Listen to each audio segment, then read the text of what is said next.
सास बहू का लिव इन रिलेशन। नेहा खुले विचारों वाली लड़की थी। अरे नेहा, क्या दिन में सोती है?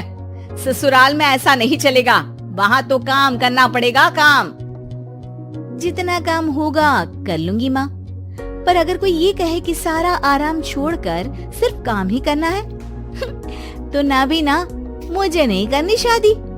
अरे कैसी बात कर रही हो? अच्छा चलो जाकर नहा लो, मैं नाश्ता लगा देती हूँ, फिर तुम्हें कॉलेज भी तो जाना है। नेहा कॉलेज के लिए निकल जाती है। वो सोचने लगती है कि ससुराल में वो कैसे मैनेज करेगी।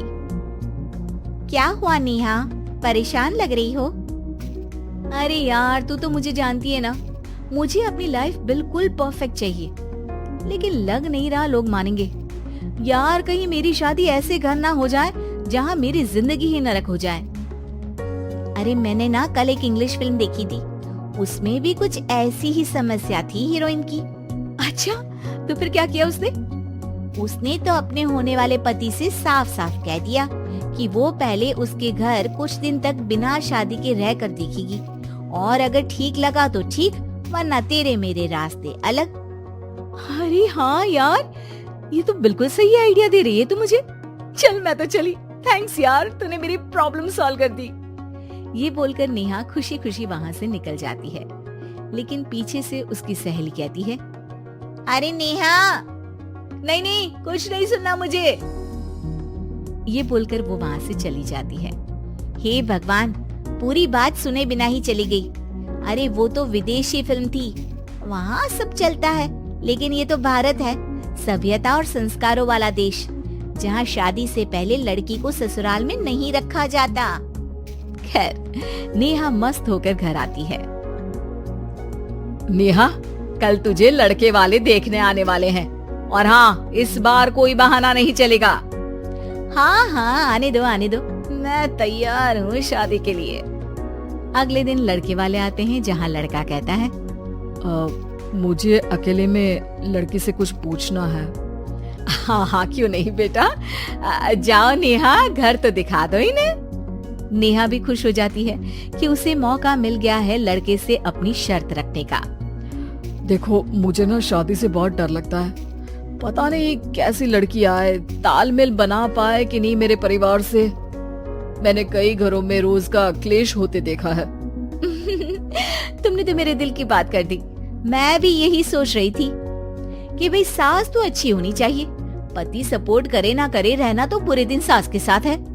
लेकिन मेरे पास ना इसके लिए एक बहुत अच्छा आइडिया है। अच्छा, कैसा आइडिया? क्यों ना शादी के पहले मैं कुछ दिनों तक तुम्हारे घर आकर रह लूं, तुम लोग मुझे समझ लेना, मैं तुम लोगों को समझ लूंगी, ठीक लगा तो शादी, वरना टाटा बाय बाय। क्यों? लड़के को नेहा की बात में दम लगता है। वो घर के सभी लोगों के सामने नेहा की बात रखता है। अरे पागल हो गई है क्या? ये कैसी शर्त है? अरे शादी से पहले मैं क्यों तुझे किसी और के घर भेजूंगी रहने? अरे लड़की के ख्याल तो 20 साल आगे के हैं, इतनी भी खुले विचारों वाली लड़की नहीं चाहिए हमें। अरे माँ, क्या बुरा और गलत बोल रही है ये? रहना तो हम दोनों का है ना, कल को कोई परेशानी आई तो तुम सब तो ये बोलकर निकल जाओगे कि जिंदगी तुम लोगों को ही निभानी है, तुम लोगों को जो करना है करो। तब क्या करूँगा बताओ? सबके समझाने पर वो लोग मान जाते हैं।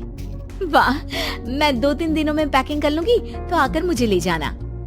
और नेहा पहुंच जाती है विशाल के घर। आओ आओ, ये रहा तुम्हारा कमरा। इस घर में तुम एज अ गेस्ट रहो, लेकिन माँ तुम्हें बहू की तरह ही ट्रीट करेंगे, और तुम भी उन्हें सास की तरह ही रखना। बस फिर क्या था, शुरू हो जाता है लिव इन सास बहू का ड्रामा। अरे चाय तो बना दे बहू। जी सासू माँ, अभी लाई। नेहा चाय लेकर आती है कि बस चाय लेकर आई हो, इसके साथ पकोड़े भी ले आती। लेकिन आपने तो बताया ही नहीं कि आपको चाय के साथ पकोड़े भी चाहिए। हाँ हाँ, अब तो पता चल गया ना। रात को खाना खाने के बाद नेहा किचन में खटर पटर कर रही होती है।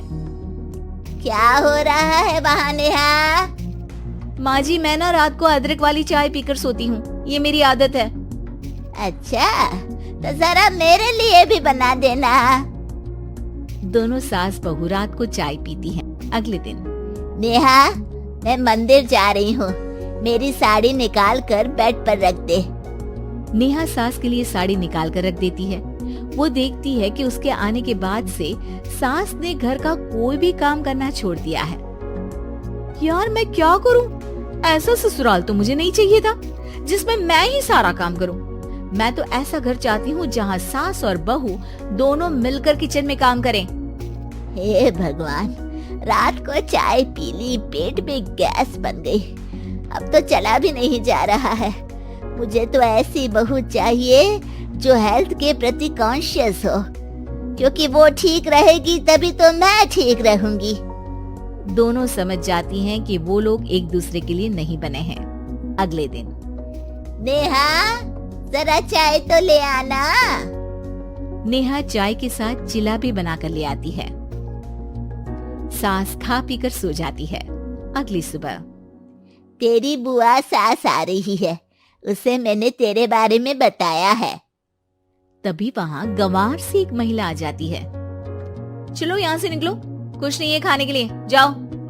ए नेहा, तमीज से बात करो, ये मेरी ननद यानी आशीष की बुआ है। हाय रे दैया, इतनी आकड़ वाली लड़की, अरे यही है ना जो शादी से पहले ही आकर बस गई है यहाँ पर। बस नहीं गई हूँ, बसना है या नहीं ये डिसाइड करने आई थी, लेकिन इन लोगों के रिश्तेदार इतने गंवार हैं, तो मैं तो ना कर रही इस घर में शादी। अरे भाभी, अरे क्या कमी थी हमारे आशीष में जो आपने ऐसी लड़की की शर्तों को मान लिया? अरे वो तो आशीष के कहने पर मैं झुक गई, वरना ऐसी लड़की को तो मैं घर में घुसने भी ना दूं। ए हेलो, ऐसी लड़की कैसी लड़की? हाँ, बिना समझे बुझे शादी कर लूं? अब तो समझ गई ना कि हम लोग गांव के हैं। भाभी को खाट पर सोना और रिश्तेदारों का गांव से आना जाना तो लगा ही रहना है इस घर में। हाँ हाँ, मैं तो किसी मॉडर्न घर में शादी करूंगी। ये बोलकर नेहा वहाँ से चली जाती है। अपने घर में आकर नेहा कहती है, ना माँ ना, लिव इन में रहकर देख लिया, ये गांव के लोगों का कोई भरोसा नहीं है। खैर, नेहा की शादी एक मॉडर्न घर में हो जाती है, जहाँ सास कहती है, हे नेहा, मैं टेनिस खेलने जा रही हूँ, आओ तो जूस बनाकर रखना, और हाँ, वॉलनट्स और ओट्स भी बना लेना। जी माँ। माँ मॉम बोलो डार्लिंग, माँ इज ओल्ड फैशन। बेचारी नेहा सर पर हाथ रख लेती है। हे भगवान, ये सास तो सास ही होती है, गांव की हो या शहर की।